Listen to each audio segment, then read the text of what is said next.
Hi everyone, welcome back to the channel. Today I'm sharing this luxurious DIY whipped body butter recipe that will leave your skin feeling silky smooth and deeply moisturizing. It's completely organic, easy to make, and uses natural ingredients that your skin will love. So let's dive right in. Before we get started, let's take a quick look at what you'll need for this recipe. You'll need a quarter cup of Kokum Butter, which is known for its rich moisturizing properties and its ability to help restore the skin elasticity. You'll need a quarter cup of Shea Butter, which is a classic skin-loving ingredient that soothes and softens. A quarter cup of mango butter, which adds extra hydration and nourishment. A quarter cup of jojoba oil and a quarter cup of coconut oil, which we'll add later. What you see me adding now is the Arrowroot Powder, and just ensure that it's non-GMO and organic, because what it does is it helps to reduce the greasy feel and it will help to not clog your pores. So you are going to need 2 teaspoons. I add my first teaspoon when all the butters are melted down, and I'm just going to give it a good stir.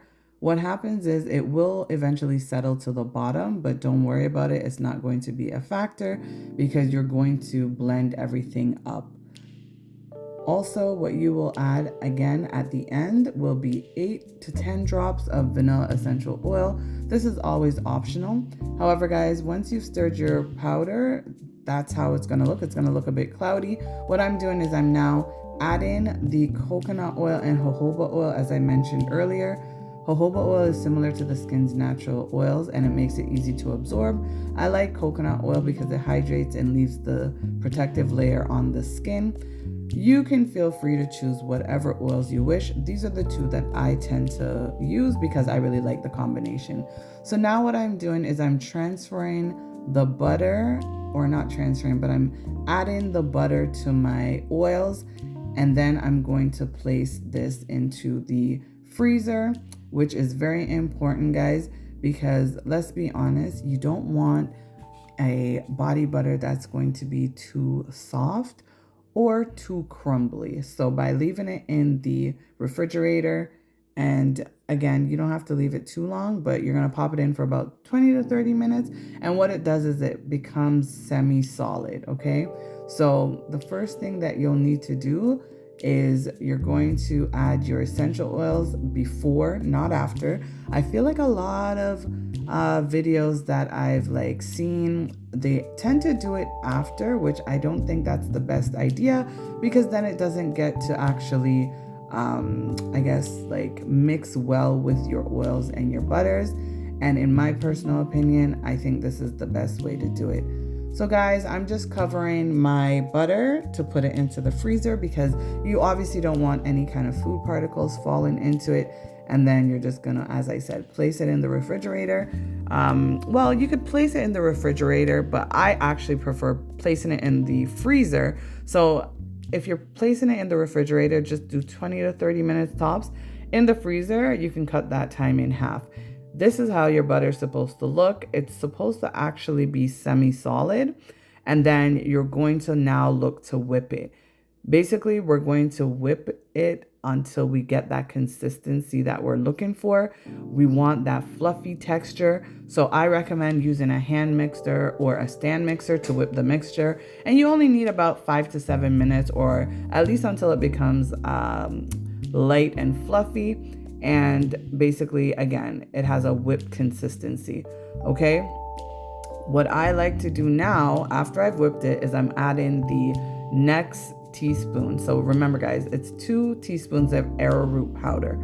So after I've done the initial whipping, I'm now going to add the second teaspoon of the arrowroot powder. And again, it helps to cut down any greasy feeling.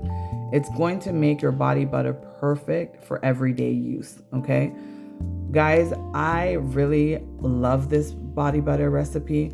I've actually tweaked it a few times. For those of you that have followed my journey with making body butters, I find so far this to me has been the closest, if not perfect, body butter recipe. So I do hope you guys will try it and you'll like it.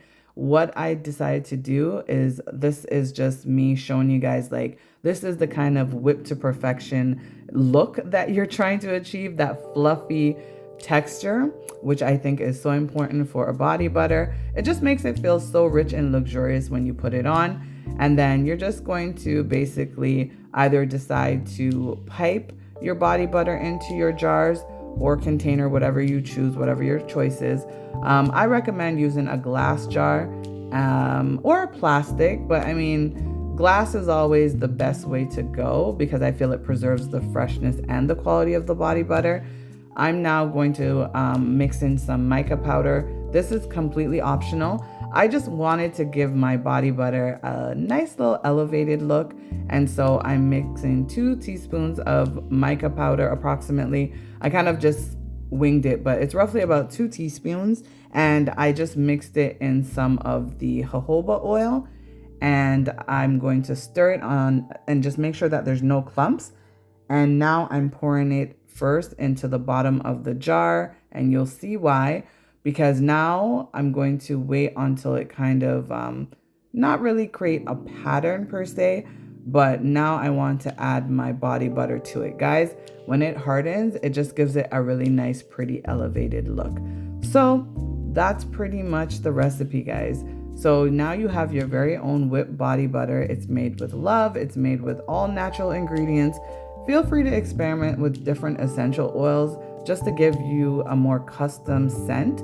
I prefer vanilla. I just find vanilla is very warm. It's very inviting. Because we're now in the fall season, you could probably use a pumpkin spice or maybe even like an apple scent, something warm, definitely warm. But I mean, again, the essential oils are pretty much optional. You don't have to use them. You can swap them out and not use any at all. But it's really based on your preference and, of course, based on your skin type.